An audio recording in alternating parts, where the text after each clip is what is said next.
So I just want to catch you up real quick. We had a great phone call with my buddy Keith Jones. So he's in this video. I had AI kind of make this video up of a phone call that was recorded with me, my client, me, and Keith Jones. Keith Jones, my buddy, he's like the short sale expert. He knows so much more about short sales than I do here in Jacksonville, Florida. So if you have questions, please reach out to me and I'll pass you on to Keith if you have questions about short sale.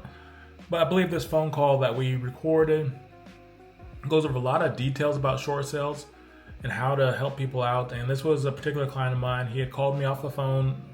I don't know why I did that, but he had called me and it was a distressed lead because he's like, man, my house, I got this tenant's not paying. I got to get the tenant out. I want to sell my house. And it's a long story. And then we ended up talking, finally got the tenant out. And now he's realizing, man, I can't find another tenant because I'm losing like $300 a month on renting this place out. Can I just sell? I said, well, your option is you can do a short sale. He's like, what about my VA loan? And so we called Keith and discussed the VA loan, what happens with the VA loan when you do a short sale. He also did get down payment assistance, so we're going to talk about that. But I just wanted you to get this AI summary of the phone call because I want to protect his name and everything, but it has me labeled as the property manager, but I'm a real estate agent, not a property manager. And it has Keith labeled as the mortgage guy, and then of course my client. But anyways, watch this video, listen to it. Hopefully you get some information out about if you got a VA loan or you're doing a short sale. Please listen, please watch this. If you have any questions, reach out to me. Today, we're going to deconstruct a real-life, frankly stressful real estate crisis. We'll be dissecting a fascinating conversation between my client, a veteran who we're keeping anonymous to protect his privacy, myself, realtor Chris Moore, and my good friend, short sale expert Keith Jones. We're going to break down exactly how a seemingly normal property investment can quickly turn into a financial trap. But more importantly, we want to help you avoid making these exact same mistakes, answer the big questions people have when they're underwater, and show you exactly how to map out a rescue mission to come out of it and live another day. All right, let's dive right in. So we're starting right in the messy, visceral reality of absentee ownership. Picture this: a tenant completely absconds, kills the power, and just leaves you to clean up the disaster. As you can guess, once that power goes off, the abandoned freezer starts falling out, rotting food is everywhere, and it's dripping water all over the floors. Now, my client is all the way up in Michigan feeling completely helpless while his rental property down in a Jacksonville 08 zip code is literally falling apart. It's an image that perfectly captures the pure anxiety of trying to manage real estate from thousands of miles away. So here is our game plan for today.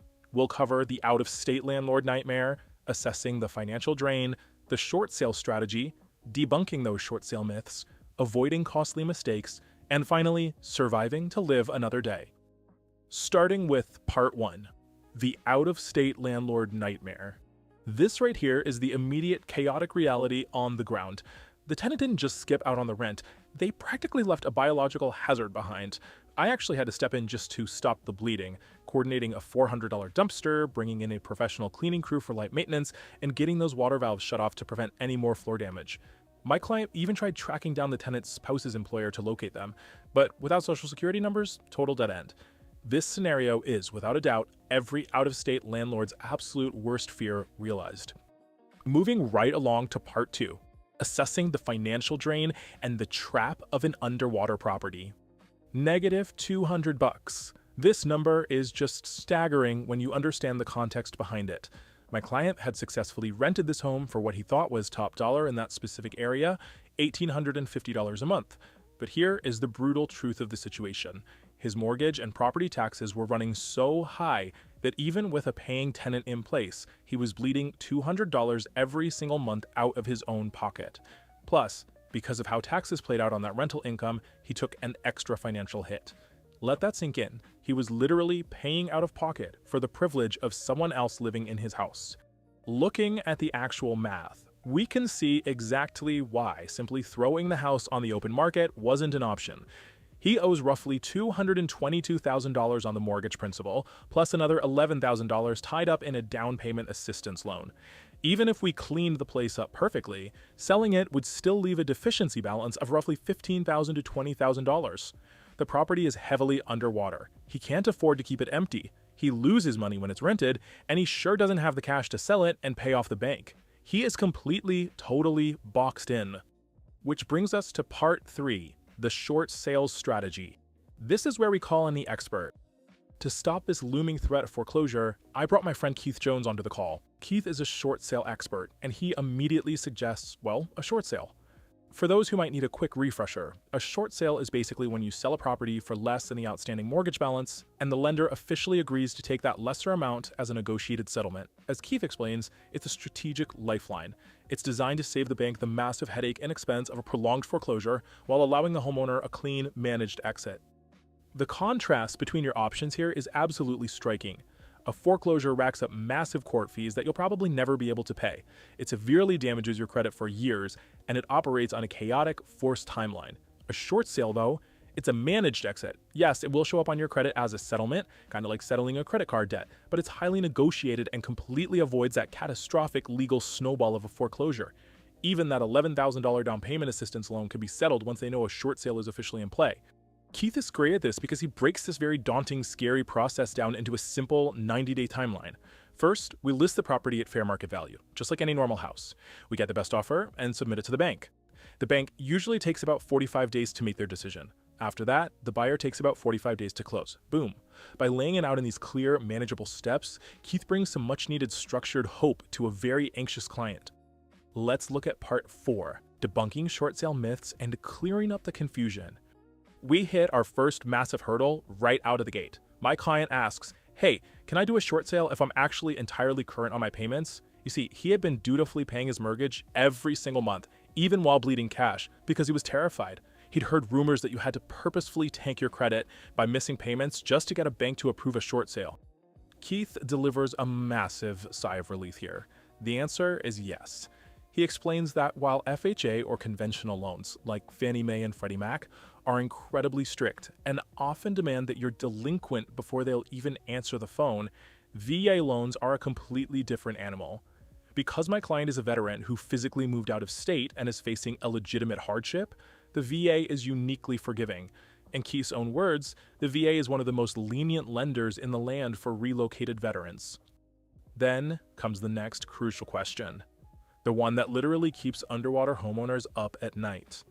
If I do a short sale, will the bank come after me for that $15,000 to $20,000 deficiency balance? He'd heard these horror stories that a short sale still leaves you legally on the hook to pay the cash difference later. And again, Keith dispels the fear right away. No out-of-pocket cash is required. The entire point of the short sale is to get you off the hook for that cash difference. So how does the VA handle the loss? Well, instead of billing you, the VA simply deducts the unpaid difference from your overall VA entitlement cap. So if your entitlement allows you to buy a $700,000 house and you fall short on this sale by $35,000, your new available entitlement just drops to $665,000 for your next purchase. You don't have to write a check. It's an absolutely incredible mechanism that protects our service members from total financial ruin. Now, part 5, avoiding costly real estate mistakes. Let's talk about lessons for the future. I have to point out the massive disservice done by the initial agent here. For anyone listening, especially our military families, please take note. Just because a house is a new build does not mean it will be a profitable rental later on. That first agent pushed the client into buying a brand new build in a totally unfamiliar area, a solid 50-minute drive from the naval station, knowing full well the client was only going to be stationed there for 3 or 4 years. If you are on a short deployment, renting a place for yourself is often so much safer than buying blindly into a crazy market and just crossing your fingers that the math works out when you inevitably have to move. Finally, part 6, surviving to live another day, the road out. With the myths busted and the lessons learned, Keith brilliantly empowers the client to go straight to the source. He doesn't pressure him to just blindly stop making payments. Instead, he gives him a specific homework assignment. Call the VA administration directly through va.gov, explain your financial hardship, explain that you're an out-of-state veteran, and ask for their official guidance on doing a short sale without going delinquent. Once the client hears it directly from the VA and has that total peace of mind, then we can comfortably move forward together to list the home and execute the strategy. As we wrap up this explainer, I really want to leave you with this final thought.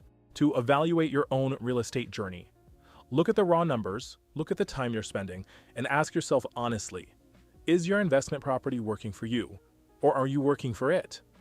If you ever find yourself in a trap like this, remember that there is always a structured way out. You just have to know the rules, find the right experts, and take action.